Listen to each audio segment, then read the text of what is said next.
बोलिए श्री प्राणनाथ प्यारे की जय, श्री सतगुरु महाराज की जय, परमहंस श्री गोपाल मुनि जी महाराज की जय, सतगुरु श्री रामचंद्र जी महाराज की जय, सर्व सुंदर साथ की जय।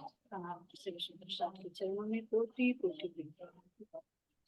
सुंदर साथ जी, ये थोड़ा सा रिवीजन करा मैंने, भेज रखी थी ना ग्रुप में से, तो इसे देख लीजिए एक जी बार। तो एक तो नाम हुआ ना, प्रथम नाम तो जन्म से उनका क्या था, गोपाल नाथ जी है ना।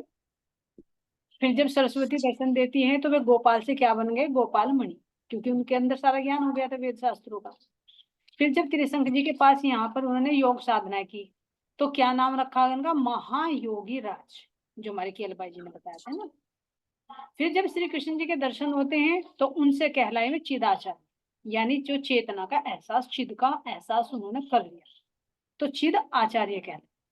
फिर जब देवचंद जी महाराज जी ने दर्शन दिए, दर्शन देकर उनको बताया कि तू परम धाम की पुष्पावती सखी है। तो ये कहाँ कहाँ पर उनके नाम मिले सुंदर साथ जी, ये मैंने नोट कर लिए थे, है ना, ग्रुप में भी सेंड कर दिए थे। अब आते हैं यहाँ पर सुंदर साथ जी, जो हमारा अभी आयु से चल रहा था ना कि कितने वर्ष के हो गए हैं। हाँ तो जी 33 वर्ष की आयु से तो वे 9 खंडों का भ्रमण उन्होंने प्रारंभ किया, क्योंकि भरत खंड में घूमते घूमते उनके 37 वर्ष की आयु हो चुकी थी। और फिर जब पहुंचते हैं किमपुरुष खंड में, तो वहां पर उनकी आयु हो जाती है 55 वर्ष। जो मैं को भाई जी एक एक का बोल रही थी, तो मैं सोचा इसको स्क्रीन शेयर कर दूं, सभी को क्लियर हो जाएगा। तो किमपुरुष खंड में उन्होंने 55 वर्ष की आयु तक रहे, है ना, जिसमें उन्होंने 12 वर्ष की समाधि भी लगाई। इलावर्त खंड में पहुंचे तो 85 वर्ष के हो गए। फिर रमियक खंड में पहुंचे तो 118 वर्ष की इनकी आयु। फिर उसके बाद जो आप बता रहे थे सुंदर साथ जी, कि जब एक परिक्रमा करने के बाद भारतवर्ष के गंगा सागर में जो है, मोहित जी बता रहे थे, तो यहाँ पर हो गई थी इनकी आयु 131 वर्ष। ठीक है, 137 ना होकर 131 वर्ष। 37 तो केवल यहाँ पर है, जहाँ 37 वर्ष उन्होंने भरत खंड में बिताए, वो 131 की जगह 137 हो गया है ना। तो 131 वर्ष के हो गए। तो ये यहाँ पर सुंदर साथ जी, अगर इनको टोटल जोड़े, ध्यान देना सुंदर साथ जी, किमपुरुष खंड के भी और इलाहाबाद खंड के भी, रम्य के भी, ये तो वर्णन किया, लेकिन पूरे ही खंडों का वर्णन ले लीजिए, भरत खंड को छोड़कर। जो हमारे 8 खंड हुए, तो उनमें कितना समय बीता, इन सबको ऐड करके देंगे हमारे यहाँ पर सुंदर साथ जी। देखिए पूरा जो अगर निकाले 131 वर्ष, है ना, 131 में से तुम 37 घटा दो, क्योंकि ये तो भारतवर्ष में बीते ना। तो ये पूरा समय यहाँ पर इनका 94 यानी 94 वर्ष हो गए इनकी प्रथम परिक्रमा। तो प्रथम परिक्रमा जब करके आए तो 131 वर्ष के ये हो चुके थे, जिनमें 37 वर्ष तो भरत खंड के लगाए और 94 इनके 8 खंडों के। अगर 9 खंडों का पूरा ही लगाएंगे तो बिल्कुल पूरा का पूरा ही सुंदर शाह जी यहाँ पर बैठ जाए। अब यहाँ पर आइए, दूसरी और तीसरी परिक्रमा जब पूरी हो गई तो 216 वर्ष की आयु तक इनकी हो चुकी है, तीनों परिक्रमा। ठीक है, क्लियर हुआ प्रेम से कीजिए। हाँ जी, हो गया हो गया। प्रथम परिक्रमा 131 है ना, कि 137 है ना, और दूसरी तीसरी परिक्रमा ठीक। करने के बाद में 216 वर्ष की हो गई। अब यहाँ से सुंदर साथ जी आगे बढ़ते हैं, तो आगे देखिए थोड़ा सा और मैंने लिख रखा है इसमें से, ये शायद नजर आ रहा है। जी जूम करो थोड़ा सा। जूम करती हूँ तो नीचे का चला जा रहा है। हाँ जी, ऐसा ही हो रहा है जी। हाँ चलो आपको दिखाई दे रहा हो तो आप बोल लो, कोई नहीं, क्योंकि वो ग्रुप में डाला हुआ है। समझ लेंगे हम, कोई दिक्कत नहीं। चलिए सुंदर साथ, कर लिया जी मैंने। अच्छा। तो अब ये देखिए दूसरी और तीसरी परिक्रमा यानी 216 वर्ष की आयु तक इनकी हो गई थी। अब यहाँ पर सुंदर साथ जी आ जाइए, तो कुल मिलाकर, अब ध्यान देना यहाँ पर, कुल मिलाकर जो तीनों परिक्रमाओं में समय लगा तो 179 का समय लगा तीनों परिक्रमाओं। अब यहाँ पर आते हैं, इसका और वर्णन खुलासा यहाँ पे है। भरत खंड में 37 वर्ष रहे, फिर प्रथम परिक्रमा में 94 ईयर्स लग गए इनको, फिर दूसरी और तीसरी परिक्रमा में 85 यानी 85 वर्ष लग गए। तो इन सबको अगर अच्छा। टोटल करें तो यहाँ पर इनकी आयु हो गई 216 वर्ष, विक्रम संवत 1832। ठीक है सुंदर साथ जी। जी अब यहाँ पर देखिए 216 वर्ष की उम्र में फिर ये क्या हुआ, ध्यान अवस्था हो गई। और ध्यान अवस्था होने के बाद में यहाँ पे देखिए ध्यानस्थ हो गए विक्रम संवत 1842 में। अब यहाँ पर 12 वर्ष की समाधि लगाते, हाँ जी 12 की है। 12 वर्ष की समाधि लगाते। तो अब अगर 216 वर्ष तो हो गए तो इसके बीच में कुछ और समय भी गया है, तो आयु हो गई इनकी 238। अगर तो 26 वर्ष की अवस्था में ध्यान अवस्था में पहुंच गए ना, क्योंकि ये नहीं कि भाई यहाँ एकदम आए और तुरंत फिर ध्यान अवस्था, क्योंकि यहाँ पर उनके पास भी तो रहे ना प्रकाश दास जी के पास, अभी मिलेंगे जिनसे, तो वे ध्यान अवस्था के लिए बताते हैं। तो फिर 12 वर्ष इसमें 226 वर्ष की अवस्था में बैठते हैं ध्यान अवस्था में, जब उन्होंने कहा था कि श्री कृष्ण का ध्यान कीजिए, वो सार तत्व है। तो जब ध्यान अवस्था में बैठते हैं तो 12 वर्ष की समाधि लगाते हैं, तो 226 में अगर 12 जोड़ दे तो सुंदर साथ जी 238 वर्ष की उम्र हो जाती है जब उनको श्री कृष्ण जी दर्शन देते हैं। ये समय है इनका सुंदर साथ जी। तो श्री कृष्ण और फिर उसके बाद तो सुंदर साथ जी यहाँ पर इससे आगे का वर्णन है ना।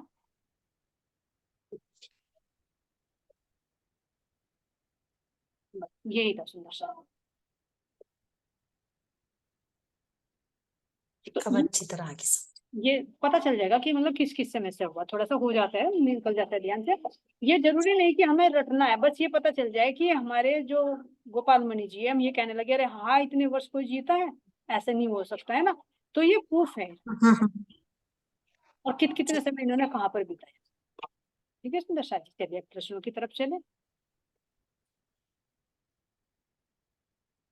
हरियल से जी। जी प्रणाम जी। हाँ जी।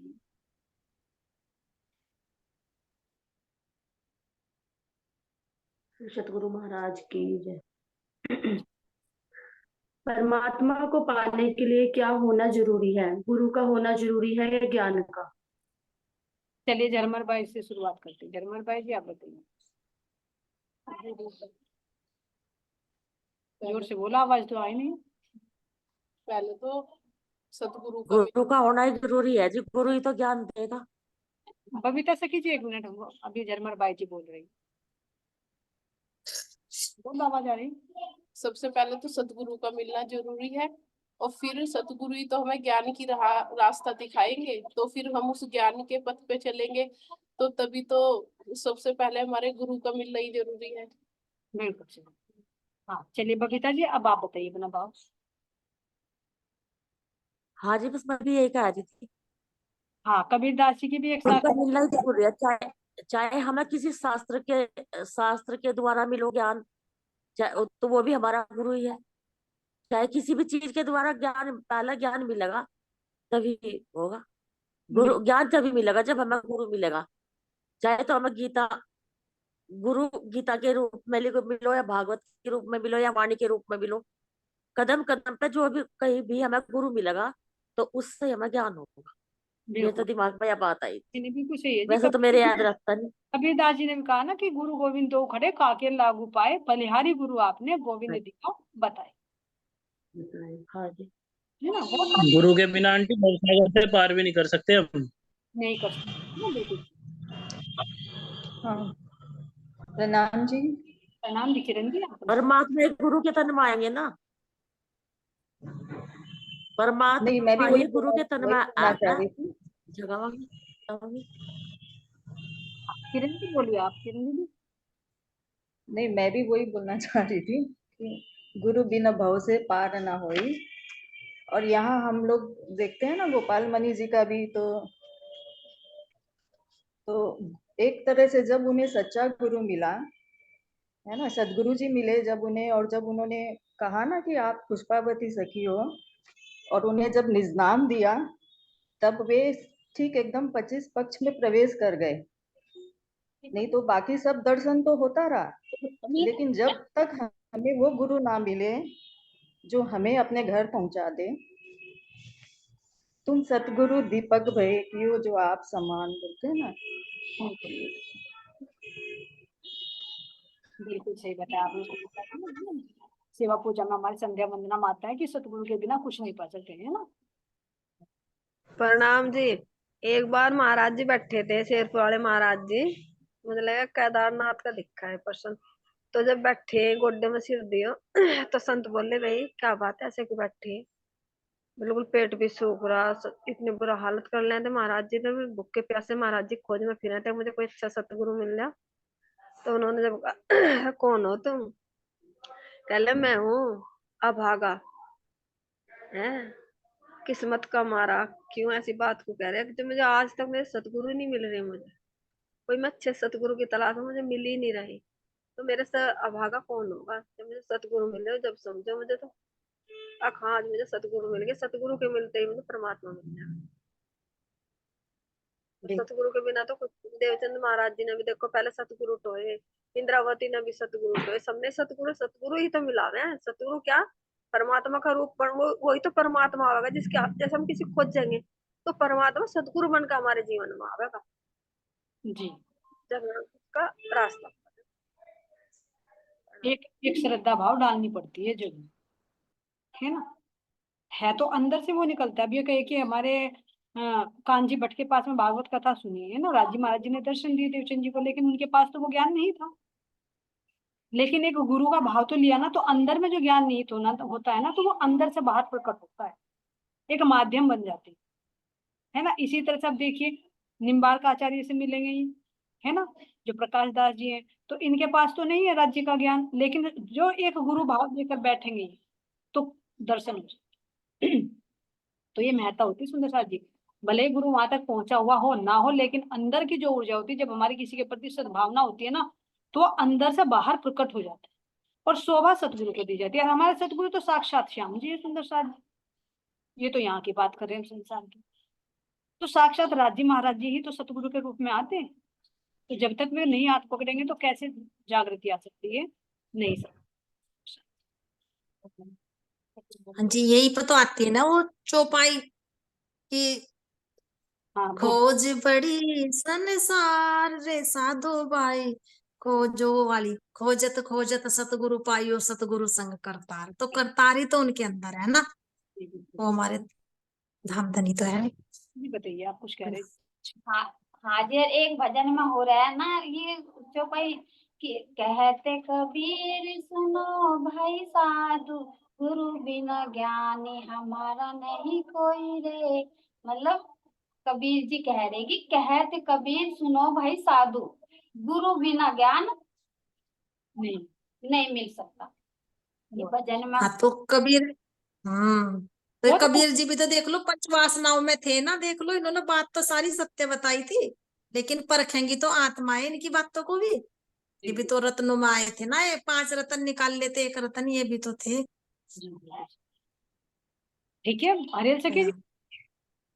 हाँ जी, बहुत अच्छा उत्तर आया, ज्यादा ही।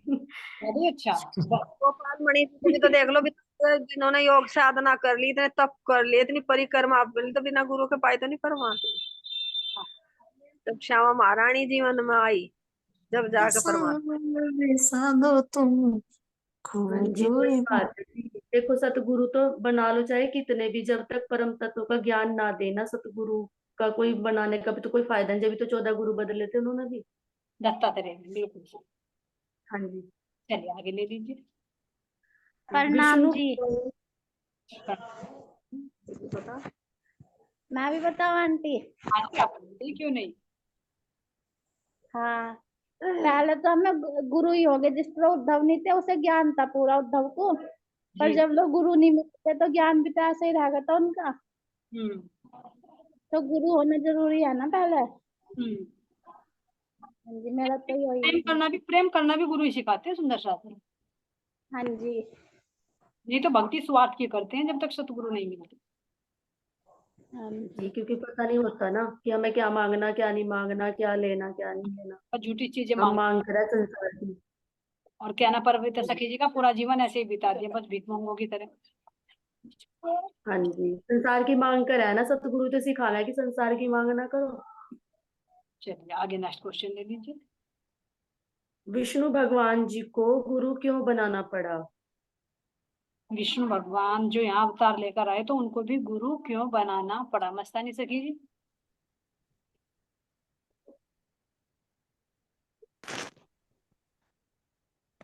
क्योंकि उन्हें भी तो, ये भी तो बेचारे यहीं बहुत सारे घर में चक्कर काट रहे थे कि वे भी एक प्रेम तत्व की इच्छा थी ना उन्हें भी। उन्हें भी प्रेम तत्व की इच्छा थी, क्योंकि हम पार की भक्ति, कि हमें पार की भक्ति मिला, उन्हें भी इसलिए इच्छा थी सतगुरु की। जी उन श्री कृष्ण के अंदर भी तो मतलब यही का वो था ना, जीव तो यही का था। और उस प्रकाश को सहन करने के लिए जैसे महाराज जी ने बताया पात्रता चाहिए ना। तो जो प्रेम का स्वरूप श्री कृष्ण जी, उन्होंने भी तो गुरु बनाए। क्यों क्यों बनाए फिर गुरु? क्योंकि जी इस सन में भी तो प्रणाम जी। सुमन जी जीव को भी तो मुक्ति सही मिलेगी ना जी, जब विष्णु भगवान को गुरु बनाएंगे। हाँ, एक गुरु की महत्ता दर्शाने के लिए यहाँ पर जो श्री कृष्ण जी के अंदर पूरा ज्ञान था, है ना, आता है कि कुछ ही समय में, कुछ दिनों में उन्होंने सारे वेद शास्त्रों का ज्ञान अर्जित कर लिया। सुमन जी आप म्यूट कर लीजिए, आपकी तरफ से ना मेरी आवाज भी कट रही है। कुछ एक बार जब इन्होंने जो श्री कृष्ण भगवान थे, जो विष्णु भगवान के रूप में आए ना, तीनों शक्ति आई, तो उन्होंने जो इसका ज्ञान दिया था भागवत का इस अर्जुन को, गीता तो गीता का ज्ञान दिया था। तो इन्होंने नु कह दिया था, जब दोबारा पूछा कि कृष्ण जी हे माधव मुझे एक बार और बता दो, कहले तेरी बुद्धि कहाँ गई थी जब मैंने बताया था? तो वो तो कहने वाला कोई और था, कहा था ना कहने वाला तो कोई और था, वो मैं थोड़ा बता रहा था उसे। उसकी शक्ति से जुड़ के तुझे मैंने बता दिया था, मेरे से जुड़ के वो शक्ति जुड़ी, मैंने तुझे बता दिया। तो भाई वो तो कहने वाला कोई और था, तो इन्हें इसका मतलब पता था कि मेरे से परे कोई है, उसकी खोज में इन्होंने गुरु बनाना पड़ा था। अच्छा ये बताइए सुंदर जी, 1 मिनट बताइए मुझे, यहाँ का तो आपने जोड़ दिया, श्री कृष्ण जी ने गुरु बनाए कब? हाँ जी, जब नहीं बनाए थे क्या, जब मतलब ये जैसे इसमें जब राज्य का वो आया था, जब ये कला इसमें वाणी बता रही जो इनसे गुरु जब बनाए थे 16 कला जने क्या सीखी थी, ऐसा कुछ बता रखा राज जी ने, कि ये गुरु से ही ज्ञान लिया था एक कला के बारे में, इनके बारे में जी, ऐसा सुना था मैंने। तो जब क्या उस समय था जब अर्जुन को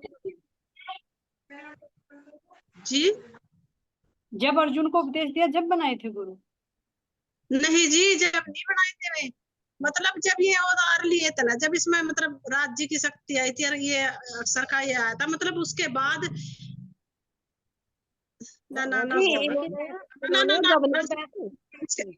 ये मथुरा में जाने के बाद बनाए थे जी शायद। हाँ जी, इन्होंने जब नहीं बनाए थे। मैं तो ये कहना चाहती हूँ जो गोलोक के थे, जब पूर्ण ब्रह्म परमात्मा चले गए थे रास खेल कर और फिर मथुरा में चले गए थे, उसके बाद इन्होंने शायद बनाई दिक्कत है गुरु। प्रणाम जी। जब ये कंस को मार के और फिर ना अपने नन्ना को गद्दी में बैठा दिया, उसके बाद भेजा फिर वसुदेव को छुड़ा दिया, मैं भेजा फिर ना कि शिक्षा ग्रहण करो। जब सुदामा के साथ ग्रहण करती उन्होंने, बिल्कुल है ना, फिर संदीपन ऋषि के आश्रम में भेजा है। संदीपानी में बनाया था क्या दीदी? हाँ जी जी जी, संदीपन ऋषि शिक्षा ग्रहण करते। तो इनको भी गुरु क्यों बनाने पड़े? कि गुरु मर्यादा के लिए। हालांकि ज्ञान सारा था विष्णु भगवान के अंदर भी, लेकिन यहाँ एक गुरु परंपरा के लिए कि भाई बिना गुरु के ज्ञान नहीं मिल सकता। तो आता है कि 14 शास्त्रों का ज्ञान उन्हें 14 दिन में ही प्राप्त हो गया था, क्योंकि एक गुरु की शरण में एक गुरु भाव लाया, अंदर का ज्ञान वो बाहर प्रकट हो। तो इसलिए यहाँ पर विष्णु भगवान को भी उनको गुरु यहाँ पर बनाना पड़े, चाहे राम अवतार में आए हो चाहे विष्णु के अवतार में आए हो, है ना। तो एक प्रश्न और उठा सुंदर साथ जी से रिलेटेड। अब गीता और भागवत क्या एक ही है? जो अर्जुन को उपदेश दिया एक ही है या अलग अलग? जी अलग अलग है गीता और भागवत तो। अच्छा, गीता और भागवत क्या डिफरेंस है इसमें, क्या कैसे बताओगे आप? क्योंकि जी भागवत में तो हम ब्रह्म आत्माओं के भी संकेत है ना, भागवत में तो संकेत तो गीता में भी है, गीता में भी ब्रह्मनिष्ठ कहा गया है जो उसमें गीता कर्म को दर्शाते हैं, गीता कर्म को दर्शाते हैं। हाँ, तो गीता केवल, गीता में कितने अध्याय हैं? 18 अध्याय है जी। और भागवत में स्कंद? भागवत में तो स्कंद है, उसमें स्कंद कितने? 16,000। 12 स्कंद हमारी भागवत में 12 स्कंद है ना। तो हमारी 12 स्कंद में तो हमारी भागवत हो गई। तो जो गीता है ये केवल 18 अध्याय में ही पूरी है या किसी का हिस्सा है ये? कोई अगर हमारे से मतलब ये चर्चा आने लगे या हमारे अंदर का ही अपना विचार कोई ना पूछे फिर भी कि भाई हम भागवत और गीता को क्या एक समझते हैं, तो जो हमारा महाभारत ग्रंथ है ना जो व्यास जी ने लिखा था, महाभारत का एक भाग है गीता। पूरी जो महाभारत है उस महाभारत का एक भाग है गीता, जिसमें हमारे 18 अध्याय जो श्री कृष्ण जी ने अर्जुन को उपदेश देते हुए 3 पुरुष की वर्णन किया। तीनों सृष्टियों का भी वर्णन है ना। स्थित प्रज्ञा कहकर ब्रह्मात्माओं को संबोधित किया गया, स्थित प्रज्ञा। और जो हमारे ये भागवत है श्रीमद् भागवत, इसमें 12 स्कंध है। ये सुखदेव मुनि जी ने राजा परीक्षित को सुनी। तो ये दोनों में डिफरेंस है सुंदर सा। ये थोड़ा सा आ गया था दोनों का अंतर बताने के लिए, इसलिए मैंने इसको खोल दिया। चलिए अब आगे प्रश्न ले लीजिए। पता चला इसका भी। हिमालय पर पहुंचे जब गोपाल मणि जी किस संप्रदाय के महात्मा से मिले? चलिए भोली सखी जी बताइए। प्रणाम जी। ये निम्बार्क संप्रदाय आचार्य श्री प्रकाश दास जी महाराज जी से मिले थे। जी ठीक। 4 संप्रदाय कौन से हैं? चलो बताओ। प्रणाम जी। प्रणाम जी। प्रणाम। एक तो नीमानुज, रामानुज और कृष्ण, विष्णु श्याम और माधवाचार्य शास्त्र है। जी जी बिल्कुल। प्रणाम। हाँ जी ठीक। अष्टांग योग और 9 खंड की यात्रा की, फिर भी गोपाल मणि जी को धामधनी नहीं मिले, क्यों? क्यों नहीं मिले? मैं को भाई जी कि उस टाइम तारतम निमंत्रण नहीं था उन पे। हाँ जी एक तो यही होगा, और वैसे और क्यों? कि जी शून्य निराकार तक की भक्ति थी ना ये तो। हाँ जी जो अष्टांग योग से की थे ना पहले तो उन्होंने इतने। अष्टांग योग। हाँ जी तो हाँ जी हाँ जी मेन तो यही आ रहा इसमें, ये तो बताई दिया सुंदर साथ ने, वैसे ले लेंगे सतगुरु ही मेन। महारानी मिलेंगे तारतम मिलेगा जब भी होंगी। जी बिल्कुल सही। जी। श्री प्रकाश जी ने गोपाल मणि जी को कौन सी भक्ति बताई? भक्ति बताई थी। चलिए सखी जी। हाँ जी यही बता दी कृष्ण जी की जी, मतलब कि कृष्ण जी की भक्ति से ही ये जो परम तत्व है ना, मतलब जैसे कि यहाँ भी बता रखा, जो कृष्ण जी ऐसे है ना, जो इनका नाम लेने से भी, इनके होने से ही मतलब सब कुछ है, जो इन्हें बताया था ना ये कृष्ण जी की भक्ति करने से ही तुम्हें वो प्राप्ति होगी पूर्ण परमात्मा की। कृष्ण जी की भक्ति करो, क्योंकि इसमें कलयुग में यहाँ पूर्ण वो ही है, मतलब उन्हीं की भक्ति ज्यादा महत्वपूर्ण बता रखी है। यहाँ से जैसे अब भागवत में बताया, गीता में कभी वर्णन चल रहा, तो मतलब सबसे महत्वपूर्ण कृष्ण जी की भक्ति बता रखी जी यहाँ। जो कहीं हमारी वाणी में भी मिलती है कृष्ण भक्ति श्रेष्ठता संबंधित कहीं वर्णन? हाँ जी। पर तो प्रेम लेना है। आवे मुख श्री कृष्ण कहंतरे। हाँ यानी जो ये तो सब भक्ति 14 लोक की, लेकिन ये कृष्ण भक्ति जो है ये बेहद मंडल में पहुंचाने वाली और धामधनी की प्राप्ति भी कराने वाली, ये कृष्ण नाम की। हाँ जी हाँ जी। और एक हमारी बीतक साहब में भी मिली थी, मतलब एकादशी का व्रत बताया था ना जब देवचंद जी महाराज को, तो उन्होंने कहा था कि एक एकादशी तो करोड़ों एकादशी के व्रत भी एक श्री कृष्ण की जाप करने के सामने कुछ भी नहीं। उनका एक प्रसाद और यहाँ पर है ना। प्रणाम जी। जैसे ये मेरे तो देखो जी थोड़ा सा ध्यान, जब मुझे सतगुरु ने मुझे नाम दिया, मेरे तो एक ही आई थी कृष्ण जी पर विश्वास क्यों बना था कि परम धाम में भी श्री कृष्ण ने नाम श्री कृष्ण जी दिया था, राज जी महाराज जी का नाम। फिर जो उनसे वो बने ना ये अक्षरभम, इनकी भी लक्ष्मी, भाई ये भी कृष्ण जी का, इनका भी मन का स्वरूप भी ऐसा ही। फिर ये ब्रज में रास में ये भी कृष्ण जी। फिर इन्होंने विष्णु भगवान का रूप धरा नीचे बैकुंठ में, वो भी विष्णु भगवान। फिर नीचे क्षीर सागर में गए, वो भी मतलब विष्णु भगवान। फिर ये जो यहाँ ब्रह्मा विष्णु महेश के साथ बैठे यहाँ से स्वर्ग बताया जहाँ से, ये भी ब्रह्म। तो इसका मतलब कृष्ण जी श्रेष्ठ है, उनका ही प्रतिबिंब जो रूप धारण करता चला है, तो वही रूप धारण करता चला आया। तो इसका मतलब सब सच में कृष्ण जी भगवान है। तो मेरा शुरू में विश्वास नहीं जुड़ा था। जब सारों का हाँ जी इसमें हाँ, हाँ सब जी सारों इसमें का कृष्ण जी है। इन्होंने ये भी तो बताया था ना, अपने सारी जो यात्रा कैसे करी गोपाल मणि जी महाराज ने, ऐसे इनके बीच वार्तालाप हुई थी ना। हाँ तो जी इसके साथ तक तो बताया नहीं, यहाँ की बेहद की भक्ति से सर्वश्रेष्ठ इन्होंने श्री कृष्ण को माना, क्योंकि इनका मथुरा भी, वृंदावन, इनका तीर्थ सब श्री कृष्ण जी से संबंधित थे। तो इसलिए इन्होंने श्री कृष्ण की भक्ति करने के लिए कहा, हृदय में प्रेम भाव लेकर, क्योंकि ये बेहद मंडल में पहुंचाने वाले, इसीलिए बेहद वाली है आगे प्रश्न आएगा। देव महाराज कृष्ण जी के रूप में अजी। देखो ये देखो जो जी, ये जो इन्होंने मंत्र दिया था जी, चूड़ामणि मंत्र दिया था इन्होंने इनको, हाँ, तो ये चूड़ामणि मंत्र क्या है जी? चूड़ामणि मंत्र अलग अलग होते हैं, यहाँ तो खुलासा तो नहीं किया कि मंत्र कौन सा दिया। जैसे उन्होंने कहा था ठीक है भजमन जी। श्री वृंदावन कुंज बिहारी नित्य विलास, तो इन्होंने हद और बेहद हम्म का निरूपण नहीं कर पाए थे ना ये।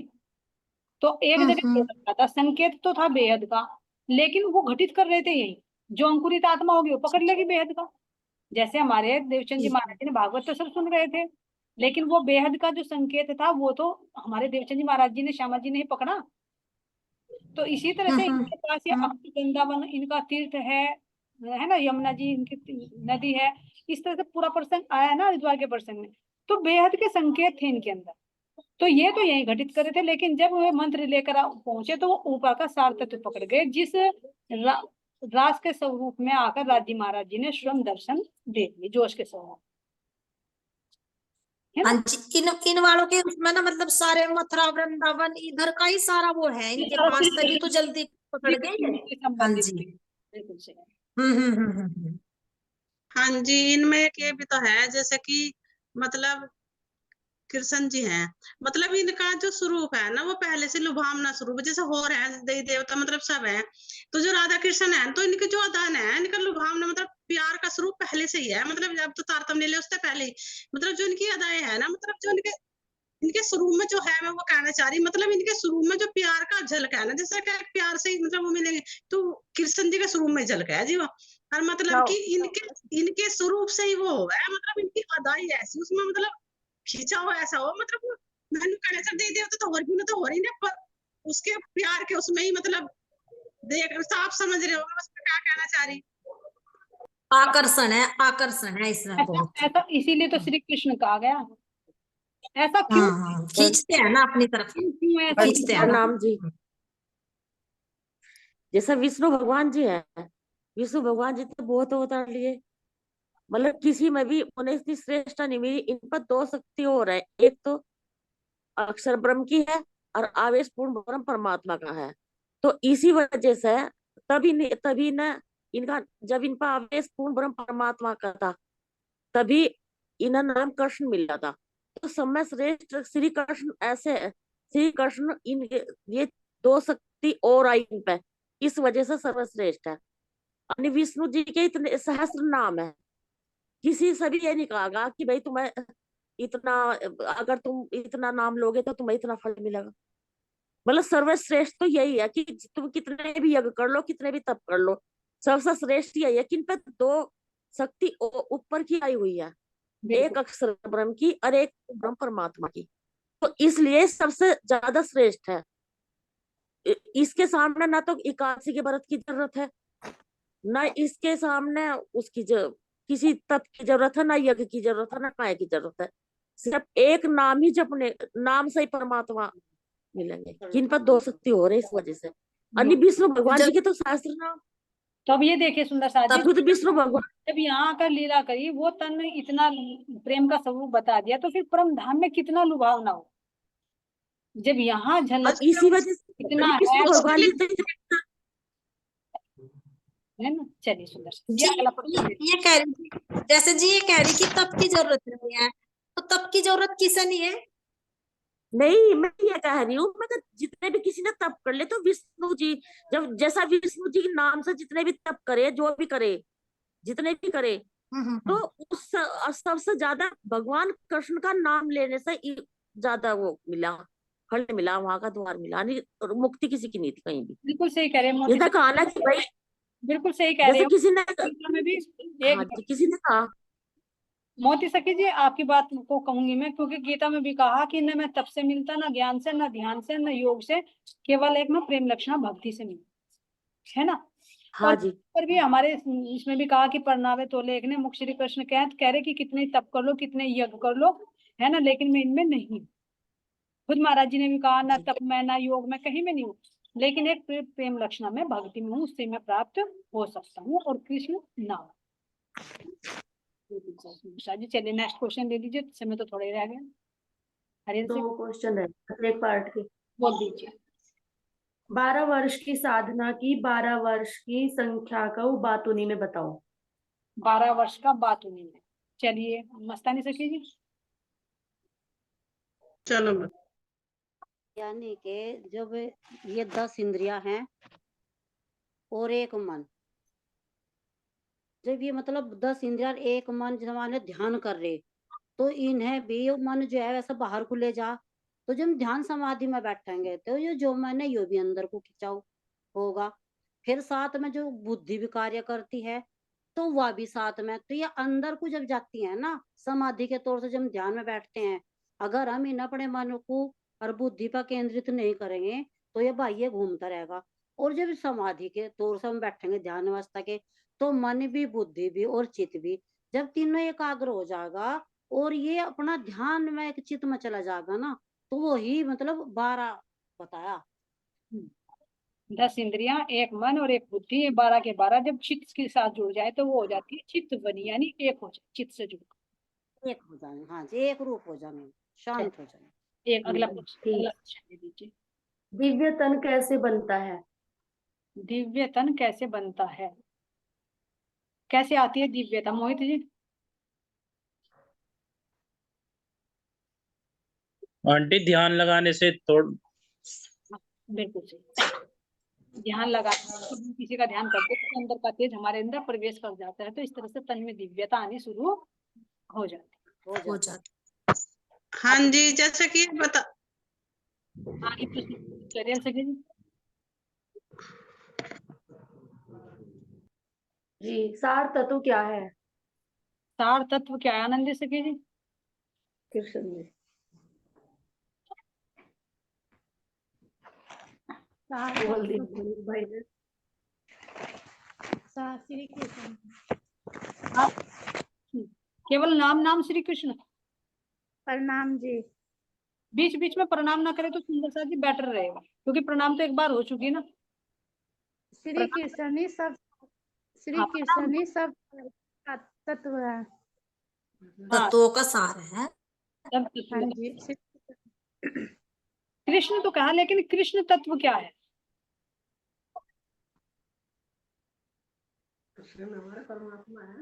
कृष्ण तो ये नहीं है जी, राज्य महाराज जी। हाँ, जो श्री कृष्ण के अंदर बैठे हैं ना, जी जी जी, उनका भेद है वो सार तत्व, वो सार तत्व नाम जो उस, हाँ जी, जैसे कि मतलब जैसे कि वो कृष्ण जी का 24 ने विधारण करा ना, जो अंदर सार वो झल गए उन दो में, वो है जी सार, वो है गोपाल दिया था नहीं पाए। हाँ जी, बहुत अच्छा, यानी गोपाल मणि जी को दर्शन दिया था ना, एक हाथ में कमल। श्री कृष्ण जी के अंदर जो राज्य महाराज जी निहित है, जो आवेश शक्ति है, वो सब सारों का सार है, उसको कृष्ण तत्व बोलते हैं, यानी उनका भी तत्व। मूल परे जाना है ना, नाम से भी परे जाना है। मूल ही कह दो जी, बस तो मूल ही है। आगे चलिए। प्रकाश जी ने कौन सा मंत्र दिया गोपाल मणि जी को? वो तो आपने बोल दिया था जी, चूड़ामणि। चूड़ामणि मंत्र मिलने के बाद गोपाल मणि जी ने कितने वर्ष तक समाधि लगाई? कितने वर्ष तक? 12 साल लगाई होगी। 12 होती आ रही थी जी। कौन सी भक्ति से लगाई थी समाधि? ये श्री कृष्ण, जो श्री कृष्ण जी की दी थी उसी से लगाई थी। प्रेम भक्ति, प्रेम भक्ति बिल्कुल। हाँ। जी, 55 वर्ष की आयु होती है इनकी जब। प्रेम भक्ति। हाँ जी, क्योंकि कितनी आयु थी? ज्ञान तो कर चुके थे। आंटी 55 वर्ष की 12 वर्ष की समाधि लगाई थी ना, तो 55 वर्ष की उम्र में उठे थे शायद। हाँ, उठे थे समाधि पे से। पीछे पहुंच गया मोहित तो ज्यादा। 200 साल की आयु थी इनकी जब इन्होंने तपस्या करी, और फिर 238 की हो गई जब उन्हें श्री कृष्ण जी के दर्शन हुए। अब ये भी तो प्रणाम जी। 216 तो परिक्रमा करके आ गए थे ना। नहीं, आंटी फिर मैंने कुछ गलत लिख रखा, कुछ और हाँ, बोल दिया शायद मैं। कोई बात नहीं, ये हो सकता है। गलती लेनी देनी, आधी आधी लेनी देनी, भूल चूक आधी आधी लेनी देनी है ना। हाँ जी बिल्कुल। ध्यान लगाने पर गोपाल मणि जी को कैसी अवस्था हो गई थी? जब उन्होंने ध्यान लगाया तो उनकी अवस्था कैसी हो गई थी? बच्चे की वे कभी हंसते थे, कभी जब रोते हंसते कभी रोते, मतलब उनके अंदर उल्ला जो तेज था ना बाहर आने लगा था, हंसने का रोने का चलिए सुंदर साहब जी, करने का। अब जयकारा लगा दीजिए सब मिलकर जोर से। प्रश्न में बहुत हाई स्पीड से जवाब दिए, बहुत अच्छा लगा।